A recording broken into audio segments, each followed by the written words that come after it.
नमस्कार दोस्तों, आप देख रहे हैं कालिंदी रहस्य न्यूज। मैं आपके साथ हूं रोहित चौधरी। आज मैं उपस्थित हूं राजेश्वर महादेव मंदिर सौभाग्य नगर भोपाल में।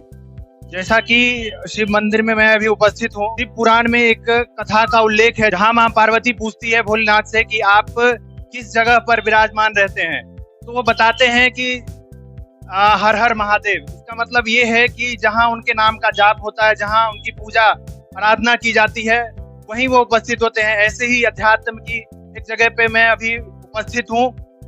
यहाँ मंदिर के मुख्य पुजारी पंडित राजा मिश्रा जी भी हैं, साथ में समिति के सभी लोग हैं। चलिए उनसे बात करते हैं, उनसे जानते हैं मंदिर के बारे में, मंदिर की कहानी के बारे में। सबसे पहले पंडित राजा मिश्रा जी से जानते हैं। सबसे पहले आपका स्वागत है दैनिक कालिंदी रहस्य न्यूज में। आप सबको प्रथम पहले जय भोलेनाथ, जय माता दी। आप सब पर भोलेनाथ माता रानी की कृपा सदैव बनी रहे।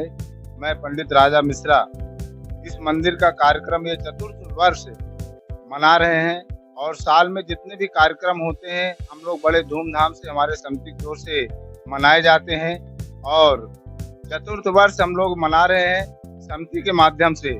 और हमारे ऊपर जिसके ऊपर माता पिता और गुरु भोलेनाथ की कृपा सदैव बनी रहती है। और हमारे आदरणीय बड़े भैया डॉक्टर श्रीकांत अवस्थी जी भी उपस्थित है और हमारे बड़े भाई अजय दुबे जी भी उपस्थित हैं और आगे अब ये बताएंगे। पहले तो आपका स्वागत है कालिंदी रहस्य न्यूज में।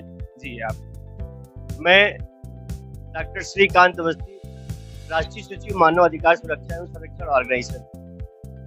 आज बड़े ही हर्ष का विषय है कि हमारे सौभाग्य नगर में भगवान भोलेनाथ का इतना सुंदर भव्य मंदिर है और विगत 4 वर्षों से ये शायद 5वां वर्ष है जो भगवान की पूरा पूजा आराधना और सभी नगरवासी आते हैं, भगवान भोले बाबा की पूजा करते हैं।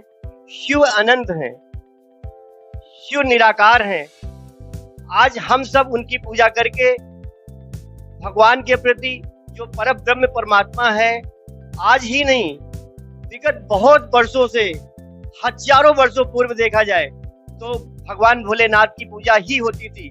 राम और कृष्ण के पहले भी भगवान शिव की ही पूजा होती थी।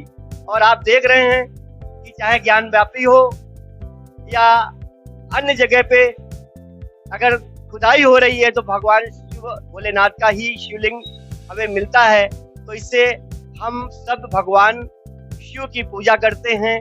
शिव विश्वास है और माँ शक्ति श्रद्धा है। हर वृक्ष में, हर कण कण में भगवान शिव का वास है। हम जहाँ भी हर हर भोले, भगवान भोले बाबा का नाम लेते हैं, उनको अपन पूजा करते हैं, तो भक्त के भाव को देख करके भगवान वहाँ प्रकट होते हैं। जैसे हमारे देश में 12 ज्योतिर्लिंग हैं, उनके भक्तों ने जहाँ जहाँ उनको पुकारा और वहाँ वह प्रकट हुए और वो स्वयंभू प्रकट होकर के आज शिवलिंग के रूप में हम उनकी पूजा करते हैं और हम अपने जीवन को धन्य करते हैं। और सभी भक्त जन वहाँ जाकर के अपने जीवन का जो है एक मूल रूप होता है। हम सभी प्रकृति से प्राकृतिक हैं, 5 तत्व से बने हैं और शिव और जो पार्वती हैं वो प्रकृति ही हैं। हम शिवो हम ही शिव हैं। इसलिए हमें वृक्षों की, पशु पक्षियों की और स्वयं को भी अपने ऊपर कृपा करनी चाहिए। जब हम स्वयं पे अपने पर कृपा करेंगे तो भोलेनाथ जरूर हम सभी पे कृपा करेंगे। सदा शिव शंकर भगवान की जय। आज बड़ा पुण्य अवसर है कि इस राजेश्वर मंदिर पे, और ये हमारे राजा मिश्रा जी की पहल है और हम यहाँ लगभग विगत वर्ष भी और से हम करते चले आए हैं। यहाँ अखंड महाशिव का नाम का मंत्र जाप, और इस बार भी हम सुबह 10 बजे से लग गए हैं और सुबह 10 बजे तक यहाँ अखंड जाप चलेगा। यहाँ पूरी कॉलोनी के भक्त लोग आते हैं और बड़े उत्साह के साथ में धूमधाम से ये उत्सव मनाया जाता है। अब भगवान भोलेनाथ के विषय में कहूँगा कि भोलेनाथ तो सर्वव्यापी हैं। भोलेनाथ एक ऐसे साधक हैं जिससे मानव को एक प्रेरणा लेनी चाहिए कि यदि हम साधना करेंगे तो हम अपने इष्ट को, अपने परमपिता परमात्मा को हम हृदय में पाएंगे। अन्यथा केवल ये नहीं कि हम केवल यहाँ पर बेलपत्र और फूल और प्रसाद चढ़ाकर ही अपनी फॉर्मेलिटी अदा कर दें, नहीं, हमें जिस देवता की हम पूजा करते हैं उसके गुण क्या हैं, उन गुणों को हमको देखना चाहिए, और वो गुण को हम जब अपनाएंगे तो निश्चित है ये जीवन का उद्धार होगा। बस इतना ही कहूंगा मैं। इसलिए लोगों को ये चाहिए, हम सब इष्ट को, अपने परमपिता परमात्मा को हम हृदय में पाएंगे। अन्यथा केवल ये नहीं कि हम केवल यहाँ पर बेलपत्र और फूल और प्रसाद चढ़ाकर ही अपनी फॉर्मेलिटी अदा कर दें, नहीं, हमें जिस देवता की हम पूजा करते हैं उसके गुण क्या हैं, उन गुणों को हमको देखना चाहिए, और वो गुण को हम जब अपनाएंगे तो निश्चित है ये जीवन का उद्धार होगा। बस इतना ही कहूंगा मैं।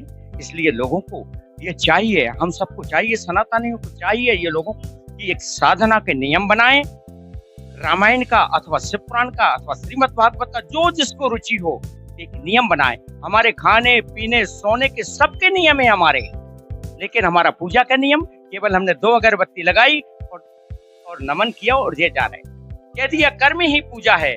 अरे वो कर्म ही पूजा नहीं, वो तो कर्म आपका एक करना ही है आपको, चाहे वो मेहनत करे, कुर्सी पे बैठे या झाड़ू लगाए, उसको वो करना ही करना है। लेकिन ये एक धर्म के जैसे एक चोला पाया है, परमपिता परमात्मा ने दिया है, तो बगैर साधना के, बगैर सत्संग के, बगैर सेवा के इसका उद्धार नहीं है। बोलिए सदाशिव शंकर भगवान की। जैसा कि अभी आप लोग मंदिर समिति के सदस्यों और मंदिर के मुख्य पुजारी पंडित राजा मिश्रा जी से सुना, उन्होंने शिव के बारे में बताया, मंदिर के बारे में बताया। कल शिवरात्रि है, यहाँ मंत्रों का जाप चल रहा है और आयोजन, भव्य आयोजन की तैयारियां यहाँ चल रही है। लगातार इस तरह की खबर देखने के लिए हमारे साथ जुड़े रहें, और हमारा यह प्रयास कैसा लगे कमेंट में जरूर बताएं। अगर आप हमारे चैनल पे नए हैं तो चैनल को सब्सक्राइब करें और लाइक करें। धन्यवाद।